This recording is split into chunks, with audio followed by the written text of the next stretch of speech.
नमस्कार बच्चों, जय श्री कृष्णा। स्वागत है आपका 7th साइंस क्लास में। तो बच्चों हम 6 लेसन पढ़ रहे थे, भौतिक एवं रासायनिक परिवर्तन।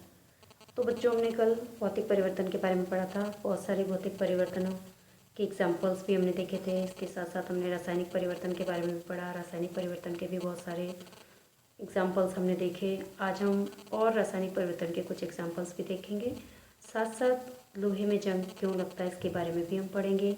क्या हम लोहे को जंग लगने से बचा सकते हैं, और गैल्वेनाइजेशन की प्रक्रिया के बारे में भी पढ़ेंगे। और ओजोन लेयर हमारी किस प्रकार से सुरक्षा करती है इसके बारे में भी हम अध्ययन करेंगे। तो चलते हैं बच्चों टेक्स्ट बुक की ओर। देखिए बच्चों, हमने ओजोन लेयर के बारे में तो 6th क्लास के अंदर पढ़ा था। ओजोन लेयर जो है ये क्या करती है, सूर्य से आने वाली प्रकाश की किरणों को, जो सूर्य से आने वाली प्रकाश के हानिकारक जो पराबैंगनी किरणें हैं उनसे हमारी सुरक्षा करती है। अब ये कैसे करती है सुरक्षा? ये ओजोन लेयर जो होती है ये क्या करती है, सूर्य से आने वाली हानिकारक पराबैंगनी विकिरणों को अवशोषित कर लेती है और अवशोषित करके स्वयं ऑक्सीजन में बदल जाती है, परिणित हो जाती है। इस प्रकार से ये सूर्य से आने वाली पराबैंगनी हानिकारक किरणों को हम तक पहुंचने से रोकती है।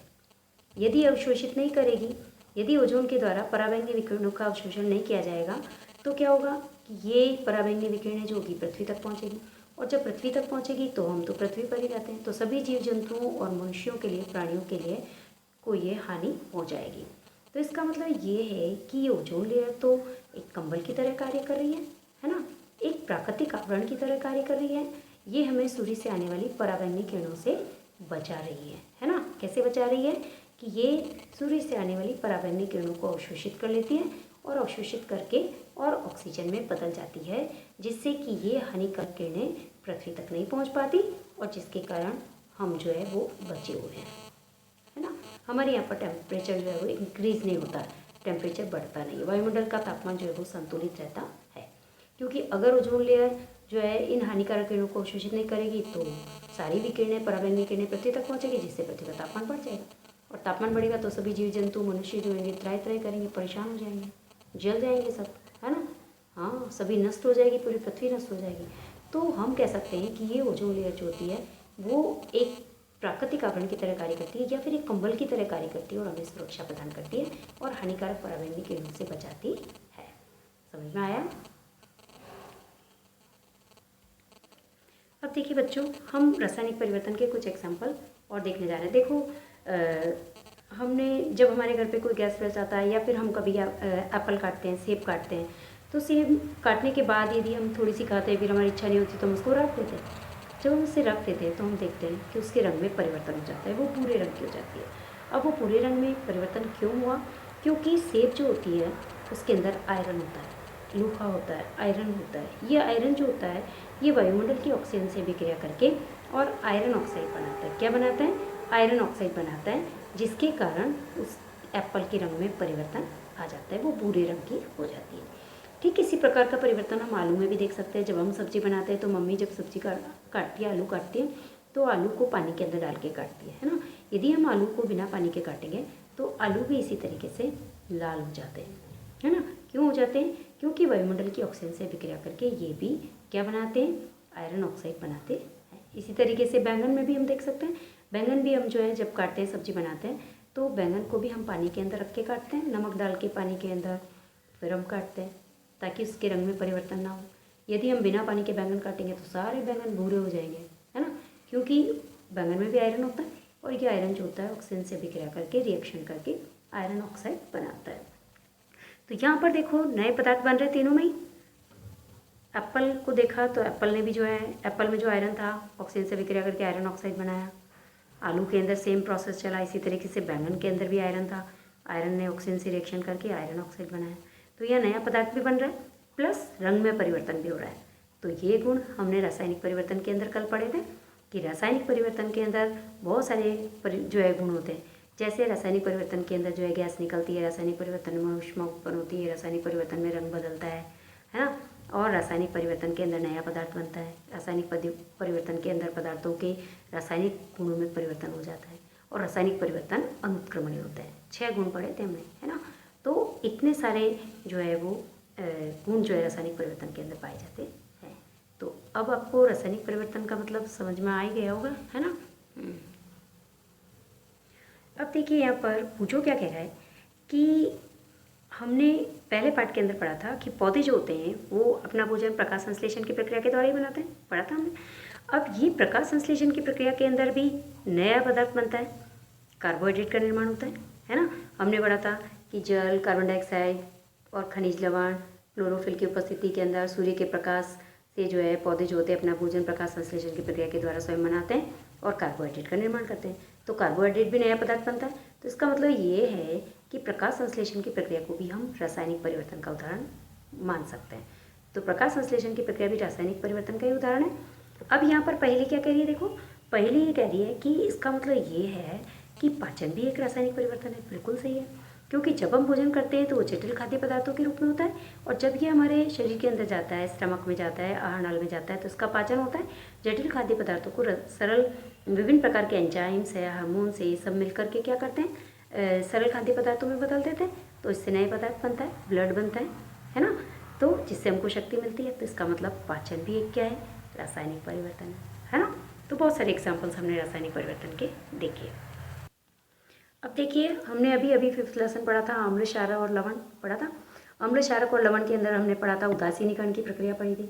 उसके अंदर हमने पढ़ा था कि अम्ल और क्षार आपस में अभिक्रिया करते हैं और उससे लवण बनता है, जल बनता है, ऊष्मा निर्मुक्त होती है, पढ़ा था।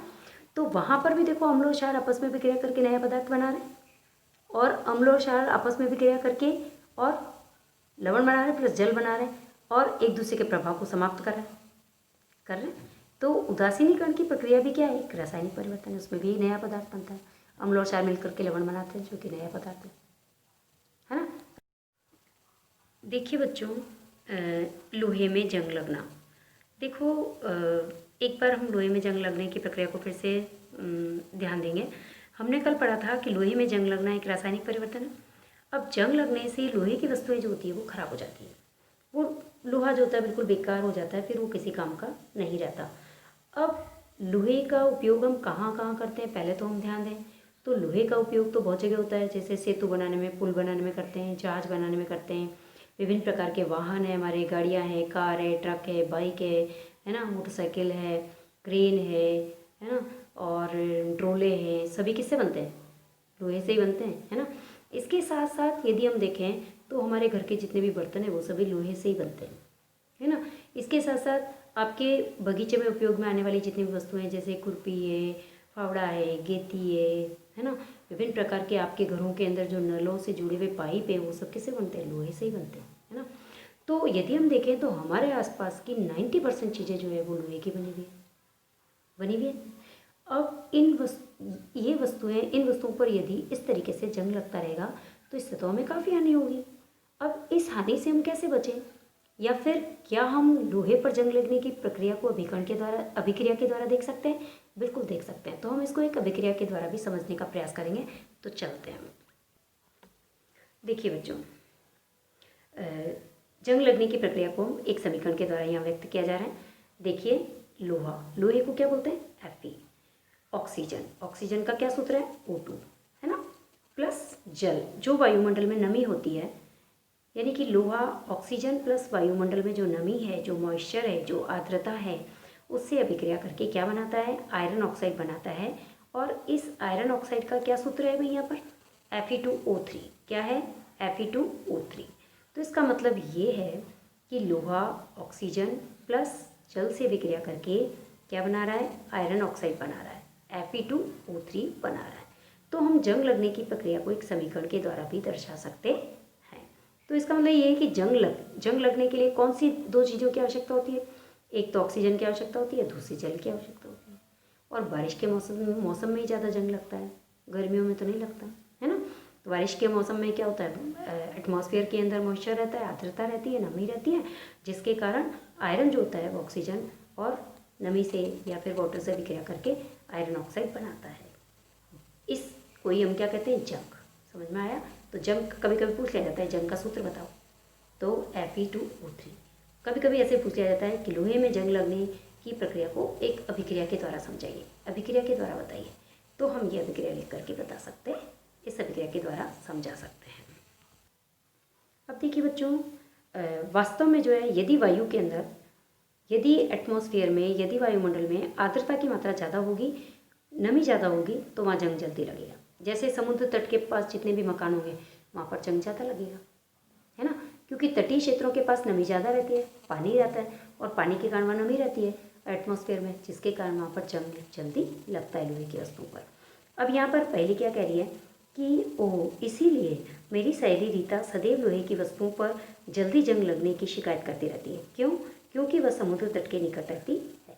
तो अभी हमने कहा था कि समुद्र तट के निकट जितने भी घर होंगे, जितने भी मकान होंगे, जितने भी लोग वहाँ रहते होंगे, उनके घरों में उपयोग में आने वाली वस्तुओं पर जंग ज़्यादा लगेगा, क्योंकि वहाँ पर नमी ज़्यादा होती है। समझ में आया? अब देखिए बच्चों कि हम जंग लगने से क्या लोहे को बचा सकते हैं? हाँ, बचा सकते हैं। कैसे बचाएं? कि या तो हम वस्तुओं को ऑक्सीजन और जल के संपर्क से बचा के रखें, दूर रखें, तो फिर हम जो है लोहे को जंग लगने से बचा सकते हैं। या फिर एक और सरल सा उपाय है कि हम लोहे के ऊपर पेंट कर दें और ग्रीस की एक परत चढ़ा दें। आपको मालूम होगा कि जब भी हमारे घर के अंदर या जो भी लोहे के जितने भी पाइप होते हैं नलों के अंदर जिसमें से पानी आता है, वो तो पानी के अंदर ही रहते हैं ना, वो पाइप, उनमें से दिन भर पानी दौड़ता रहता है अंदर, है ना, फिर भी उनमें जंग नहीं लगता। बताओ क्यों? क्योंकि उनके अंदर पहले ग्रीस की परत चढ़ाई जाती है, फिर उसके ऊपर पेंट किया जाता है। तो पेंट कर देने के बाद उसमें जंग नहीं लगता, क्योंकि पेंट होने के बाद जो लोहा होता है उसके ऊपर पेंट आ जाता है, जिसके कारण वो जल और ऑक्सीजन से विक्रिया नहीं कर पाता, जिसके कारण उसमें जंग लगने की संभावनाएं कम हो जाती है ना। तो या तो हम वस्तुओं को ऑक्सीजन और जल के संपर्क से बचा लें, या फिर हम उसके ऊपर पेंट कर लें, पहले ग्रीस की परत चढ़ा दें और पेंट कर दें, फिर जिससे कि हम उसको जंग लगने से बचा सकते हैं। अब देखिए, इसीलिए सभी वस्तुओं को नियमित रूप से हमको पेंट करना चाहिए, या फिर हम उस पर ग्रीस की परत चढ़ा सकते हैं। भूरे रंग की, आपको मालूम हो तो भूरे रंग का एक पेंट किया जाता है लोहे के ऊपर पहले, है ना, और फिर उसके ऊपर पेंट करते हैं ना, जिससे क्या होता है उस लोहे की उम्र बढ़ जाती है ना, अब वो उसके ऊपर जंग नहीं लगता और उसको हम जंग लगने से बचा सकते हैं। इसके अलावा देखो एक और उपाय है बच्चों हमारे पास, बहुत ही अच्छा सा उपाय है कि लोहे के ऊपर हम क्या कर सकते हैं, क्रोमियम या फिर जिंक, जस्ता जिसको बोलते हैं, जिंक एक धातु होती है, क्रोमियम भी एक धातु है। तो लोहे के ऊपर जब हम क्रोमियम या फिर जिंक जैसी जो धातु है, इस धातु की परत चढ़ा देते हैं, और इसकी परत चढ़ाने की जो ये प्रक्रिया है, इस प्रक्रिया को हम क्या कहते हैं, यशद लेपन कहते हैं या फिर गैल्वेनाइजेशन कहते हैं। तो कहने का मतलब ये है कि हम गैल्वेनाइजेशन करके और लोहे को जो है जंग लगने से बचा सकते हैं। अब प्रश्न आता है कि गैल्वेनाइजेशन क्या है या फिर यशद लेपन क्या है। तो गैल्वेनाइजेशन का मतलब ये है कि लोहे को जंग से बचाने के लिए लोहे के ऊपर क्रोमियम या जिंक धातु की परत चढ़ाई जाती है। इस प्रक्रिया को हम यशद लेपन या फिर गैल्वेनाइजेशन कहते हैं। समझ में आ गया? लोहे को जंग से बचाने के लिए लोहे पर क्रोमियम या जिंक जैसी धातु की परत चढ़ाई जाती है। इस प्रक्रिया को, है ना, हम क्या कहते हैं, यशद लेपन या फिर गैल्वेनाइजेशन कहते हैं। समझ में आ गया? इसका मतलब ये है कि हम गैल्वेनाइजेशन करके भी लोहे को जंग से बचा सकते हैं। तो हमने देखा होगा कि हमारे घरों के अंदर पानी की आपूर्ति के लिए जितने भी लोहे के जो पाइप हैं, वो सब कैसे उनके ऊपर क्या किया गया है, यशद लेपन किया गया है, गैल्वेनाइजेशन किया गया है, इसी कारण उनमें जंग नहीं लगता है ना। अब देखिए इसके बाद और भी एग्जांपल्स हैं, जैसे पानी का जहाज, जो कि हमेशा बड़े बड़े जहाज आपने पानी के अंदर देखे, बड़े बड़े समुद्रों में, है ना, और बांध में आप जब जाते हो घूमने के लिए तो वहाँ पर हमने बड़े बड़े पानी के जहाज देखते हैं। उन पानी के जो जहाज होते हैं वो भी लोहे के बने होते हैं, और इनका एक हिस्सा जो होता है नीचे का वो तो पानी में ही डूबा रहता है हमेशा, है ना, लेकिन वो फिर भी उसमें जो है जंग नहीं लगता। बताओ क्यों? क्योंकि उसके ऊपर गैल्वेनाइजेशन क्या कर दिया जाता है। जबकि पानी में तो बहुत सारे लवण होते हैं, है ना, हाँ, और दिन भर पानी रहता है और ऑक्सीजन भी वहाँ रहती है, जबकि वो तो जंग बहुत ज़्यादा लगना चाहिए उसमें, लेकिन उसके ऊपर पेंट कर दिया जाता है, इसके ऊपर गैल्वेनाइजेशन कर दिया जाता है, जिसके कारण उनमें जंग भी नहीं लगता। और साथ साथ जहाज़ों की जो नीचे का हिस्सा होता है, कुछ भाग जो होता है जो पानी में डूबा रहने वाला, वो हर 1-2 साल के अंदर जो है उसको नए जो है पार्ट वहाँ पर लगा दिए जाते हैं ना, हर 1-2 साल के अंदर उसको बदल दिया जाता है ना, नया वहाँ पर जो है वो बना दिया जाता है, उस भाग को, हाँ, नया तैयार कर दिया जाता है, जिससे कि उसमें जंग कम लगता और उसकी उम्र बढ़ जाती है। तो इस प्रकार बच्चों हम ये देख रहे हैं कि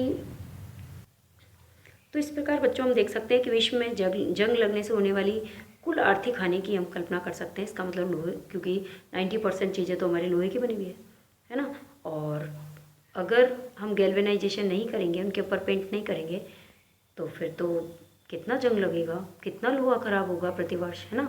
बहुत हमको आर्थिक हानि उठानी पड़ेगी, है ना। तो इसके लिए हम क्या करें, इसके लिए हमने एक और जो है वो सोल्यूशन ढूंढा है बच्चों।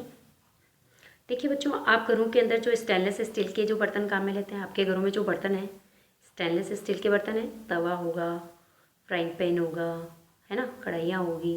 ये जो स्टेनलेस स्टील के जो बर्तन होते हैं ये भी लोहे के ही बने होते हैं, लेकिन इसके अंदर लोहे में कुछ कार्बन, क्रोमियम और निकल मिलाया जाता है और मैग्नीज भी मिलाया जाता है।